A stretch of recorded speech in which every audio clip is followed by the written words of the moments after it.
Hello everybody and welcome back. We're looking at A6 now on the 2018 Canadian Senior Math Contest. So this is the last question in Part A.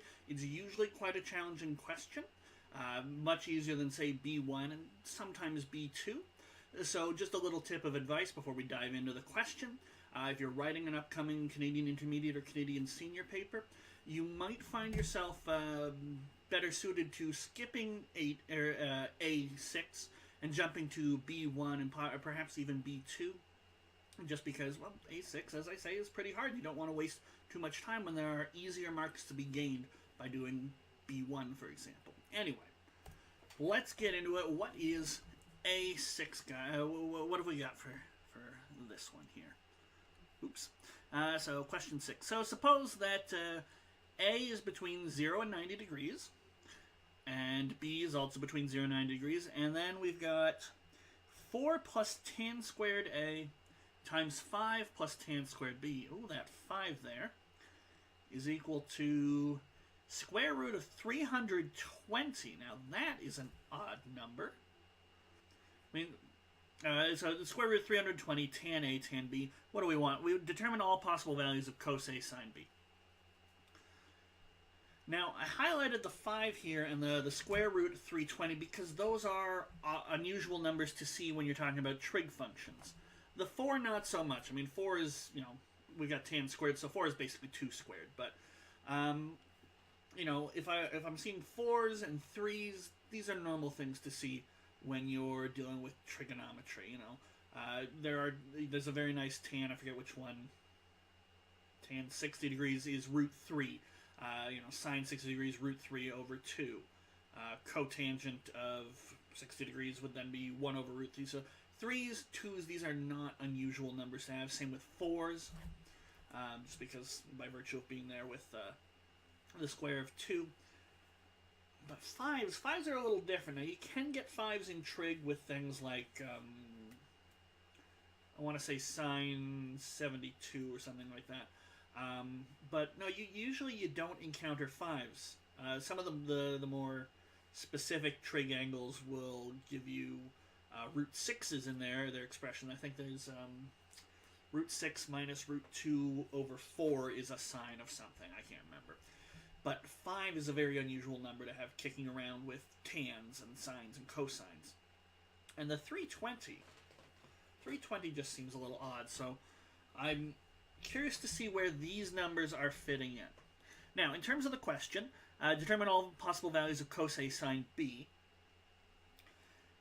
It's possible that I can take this expression and rearrange it and get something like, cos A sine B is equal to, or, we've got a few squares here. Maybe I can get cos A sine B squared is equal to 16, and then there's some possibilities or something.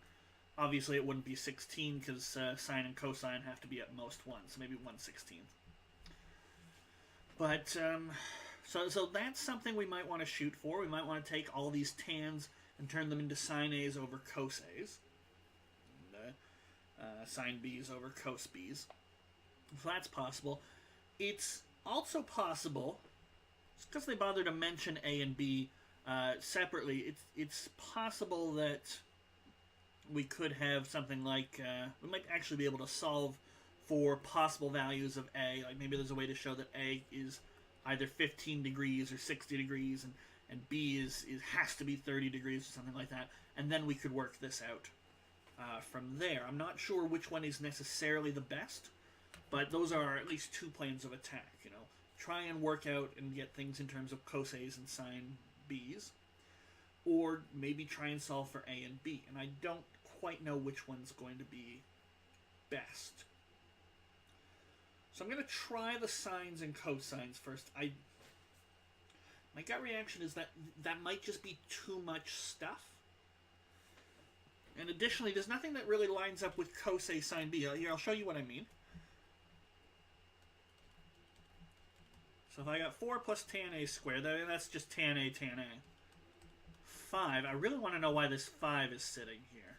What's it going to do? Suppose we could multiply this out, and that would give me a 20. Maybe that has something to do with the 320.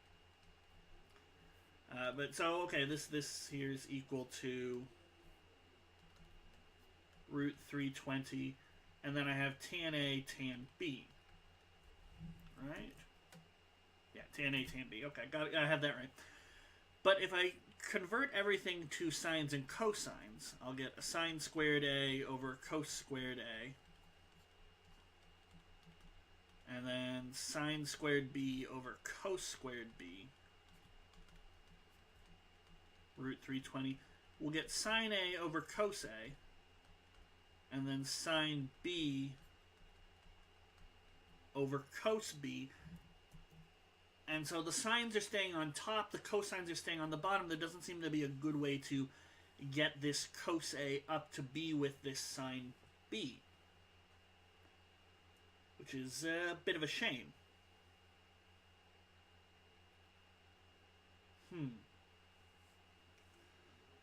Now, one thing we could do is multiply both sides by cos squared A and cos squared B. That's certainly possible, but we're having split up the sines and the cosines. I feel like we're going to be juggling too many terms. But at least that would bring a cos A up to be over here. So, okay, well, let's try that. I don't like how much stuff there is now that I have to keep track of it. This has to be now cos squared B.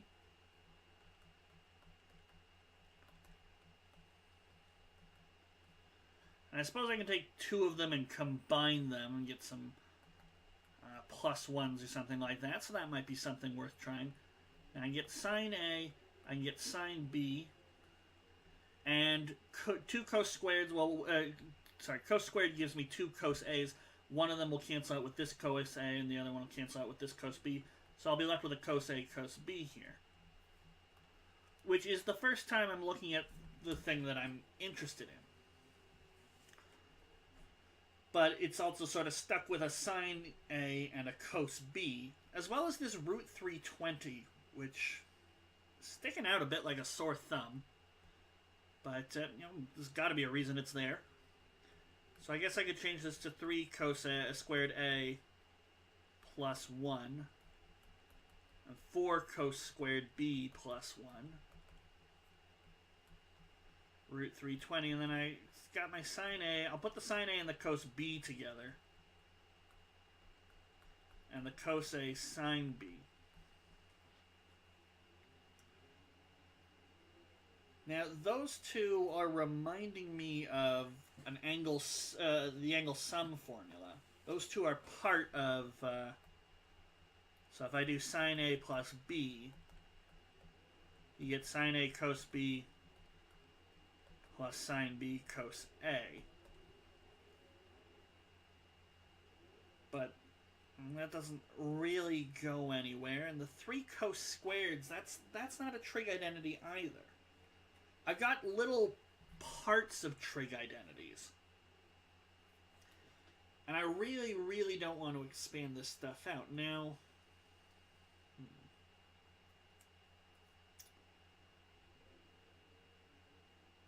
I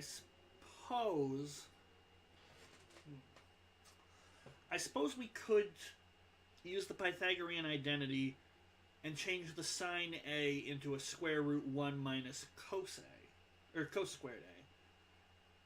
Because that'll work, because remember what they said at the start, A and B are between 0 and 90 degrees, right? So sine A really is the square root. None of the minus stuff is required. So we could try that.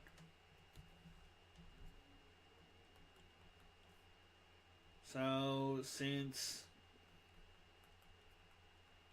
A is in this range and B is in this range, sines and cosines are positive. Well, they're non-negative. So, sine A, which I don't want to talk about, is the square root of 1 minus cos squared A, which I do want to talk about. And cos B is the square root of 1 minus sine squared B, which is good. Just double checking, I do want, cos A sine B. Okay, just before we started getting really deep into this. So, I can change this to 3 cos squared a plus 1. I'll change the cos squared b into 1 minus sine squared b. So I'll get 4 plus 1, so that'll be 5.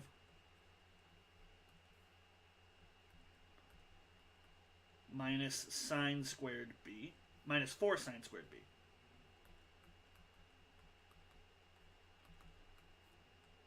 $320 comes along for the ride. And then I've got a root 1 minus cos squared a. Root 1 minus sine squared b. So I could put those all under the same square root. And we'll leave cos a sine b here. So 320, 1 minus cos squared a, 1 minus sine squared b. Okay. Now,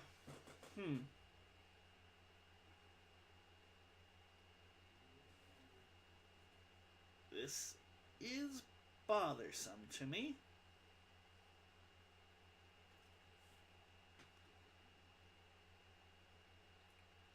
Guess everything is in terms of cos a sine b.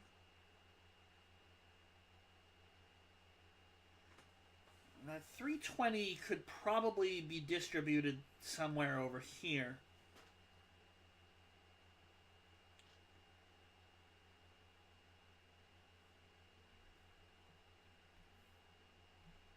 Problem is, 320 is not a multiple of 3, because what I wanted to do was change this and sort of split it up into 3 minus 3 cos squared a, and then get a 4 minus 4 sine squared b.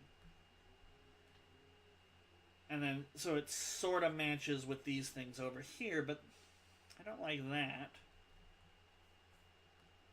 One thing I suppose I can do is say something like, just to make it simpler on writing things out, I could say let a be cos a and b be sine b. So then I've got 3a squared plus 1, 5 minus 4b squared is equal to ab square root 320, 1 minus a squared, 1 minus b squared. That makes it a little easier to write. Does it actually get us anywhere is the problem.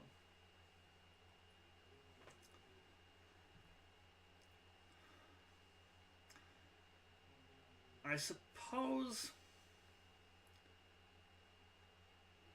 getting that square root out of there might help by squaring both sides.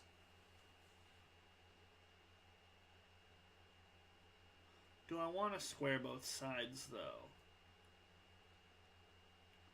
Do I want to square both sides as it is, and then because then I'll lose my AB. They'll become a squared b squared, which is not, so bad, because then I might end up in a sort of this situation here. That might be what we want to go for here.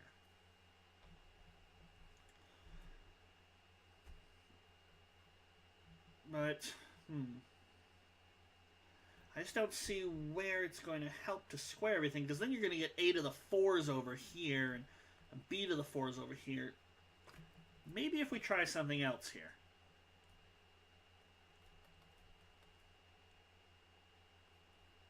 (3a plus 1 over a). 5 over b minus 4b.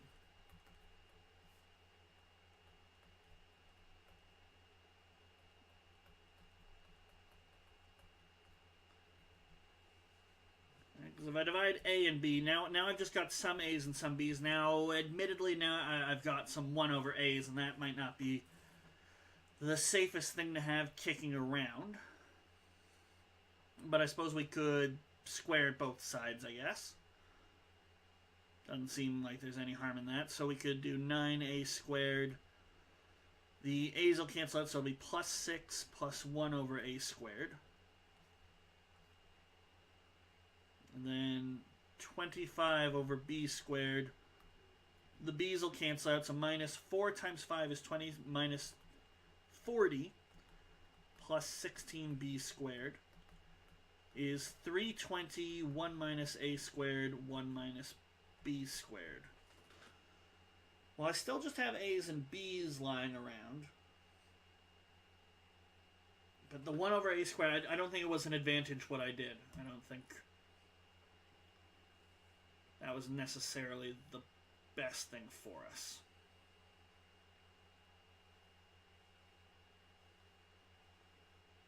There's not a whole heck of a lot of symmetry or anything going on. And I feel like the numbers over here, especially these ones, have just gotten a little worse to deal with.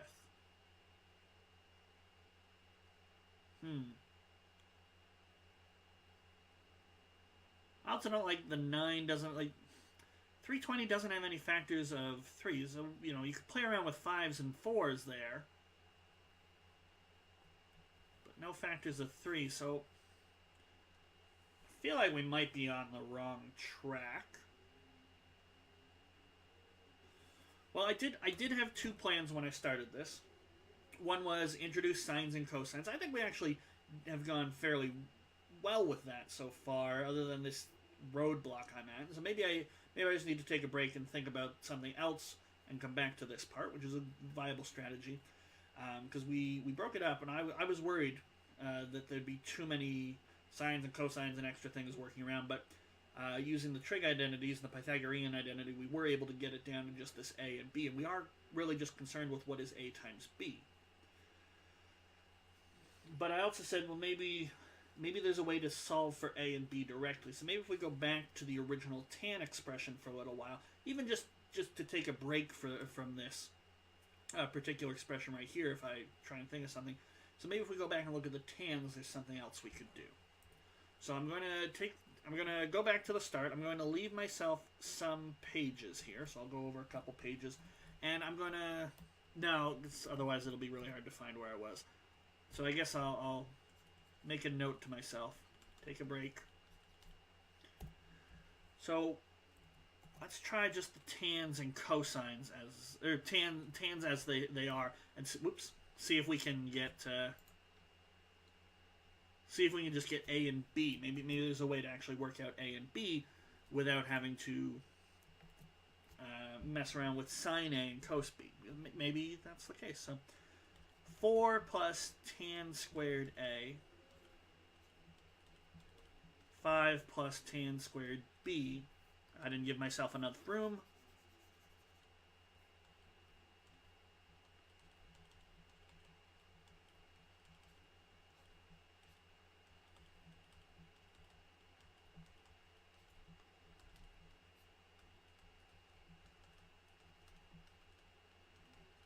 Now again, there's this square root, and I still don't know why there's a 320 here. That number bugs me, and it bothers me. So does the 5 a little bit. Just like the 9 bugs me back here, but the 320, I really want to know what that 320 is up to. Should I factor it? Break it down into 4s and 5s?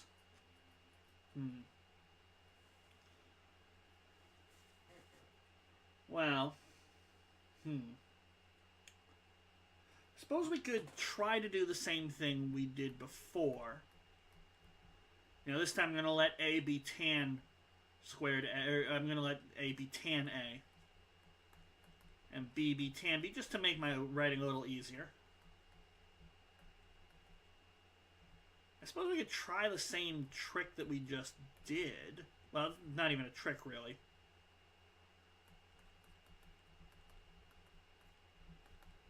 Pull things over here before I square. That'll get me 16 over a squared plus 4 plus a squared. 25b plus 5 plus b squared. And at least those numbers are a little nicer.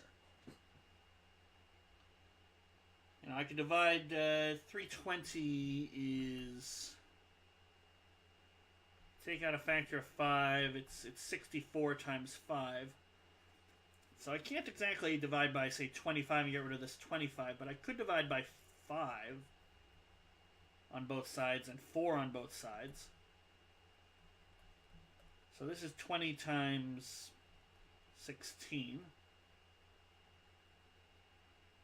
So if I divide by 4, so maybe I don't just divide by A and B. Maybe if I divide by 4 over here, I'll get 4 over A squared plus 1 plus A squared over 4. That's looking kind of nice. Dividing by 5, we'll get that. So that's 16. Divided this one by 5 and this one by 4.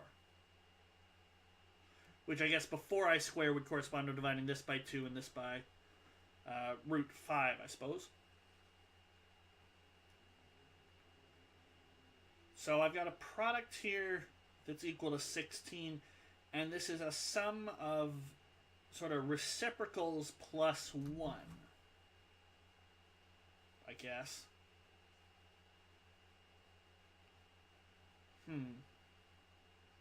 Actually, you know what? We don't even need to...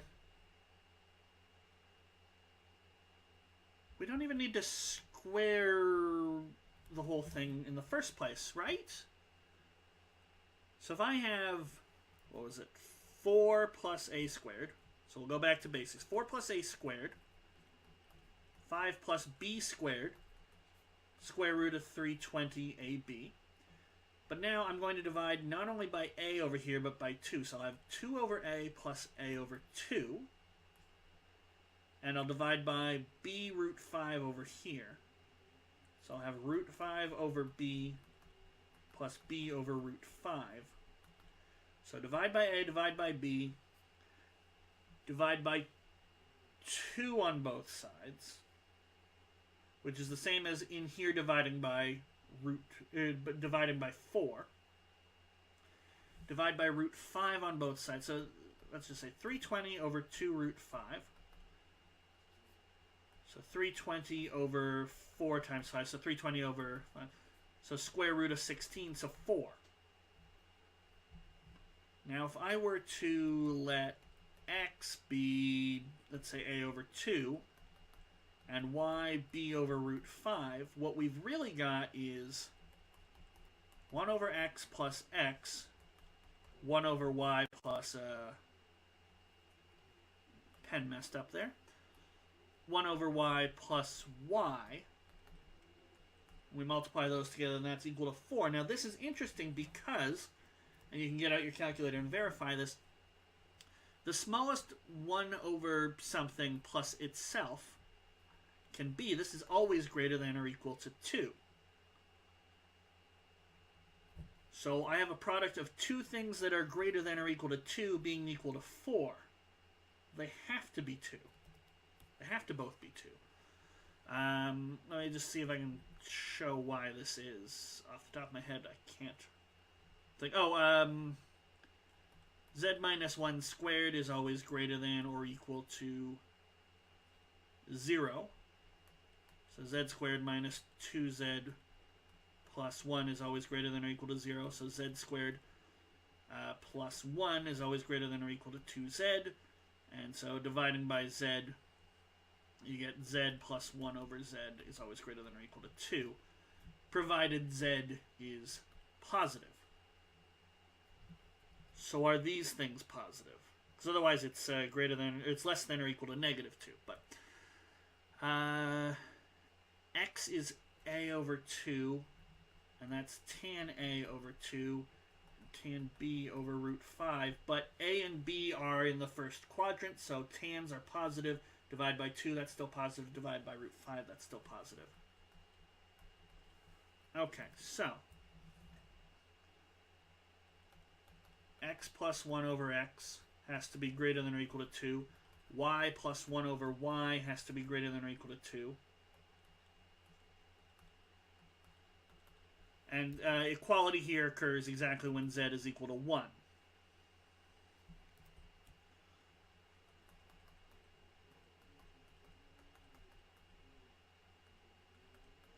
So the product has to be greater than or equal to 4 with equality then x equals 1 and y equals 1. Okay, so we conclude, since the product of this sum of reciprocals was equal to 4, that means a over 2 is equal to 1 and b over root 5 is equal to 1.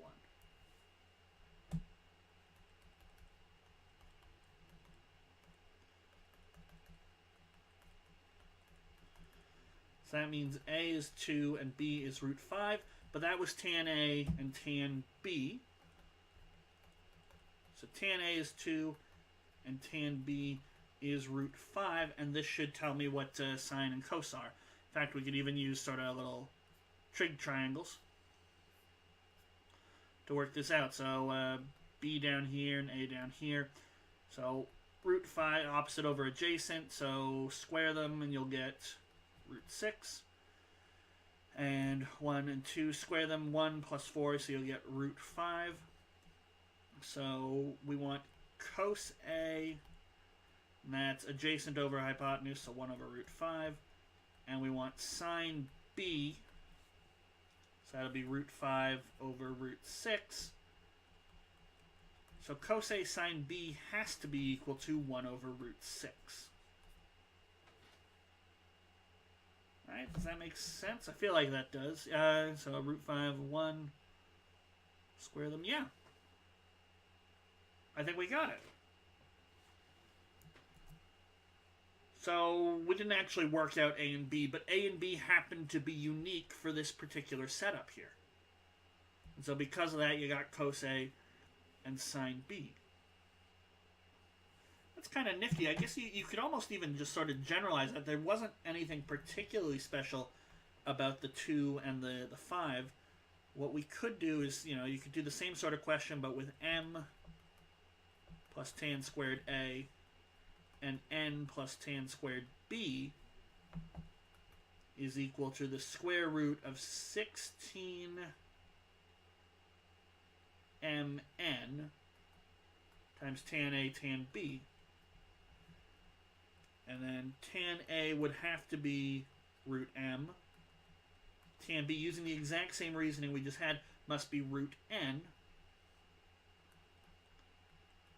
And so cos A would be 1 over root m, and sine B would be root n minus 1 over root n.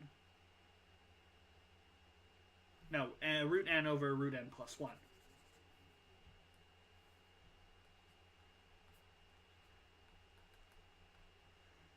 And so, in general, cos A sine B, for a very similar question, would be root n over root m root n plus 1. It just so happens the 5 and the 4 and the 5 sort of cancel each other out. Right? Did I do that right? Oh, this should be m plus 1. Yes, otherwise the...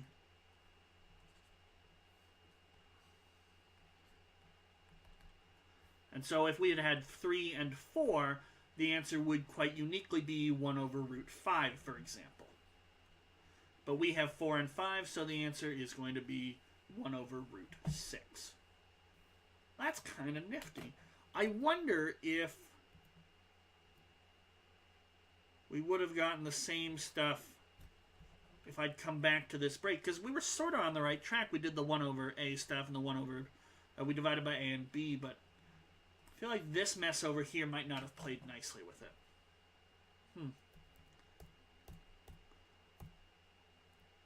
Well, there we go. That's kind of nifty. All right, I like that question. I was not enjoying it, but I like the cleanness at the end there of that solution. The keeping the tan, like not splitting up into sine and cosine, although that was, that's always a good strategy when you see a whole bunch of tans and cotans and 1 over cosecants. But keeping them together and just sort of treating them as separate things and stumbling upon that reciprocal sum. That was kind of cool. Anyway, we've got more of our 2018 paper to go. Up next, we will be starting the written questions, B1, B2, B3. I would encourage you, if you haven't already tried them, especially because proofwriting is really hard, and B3 is probably the hardest question on the paper.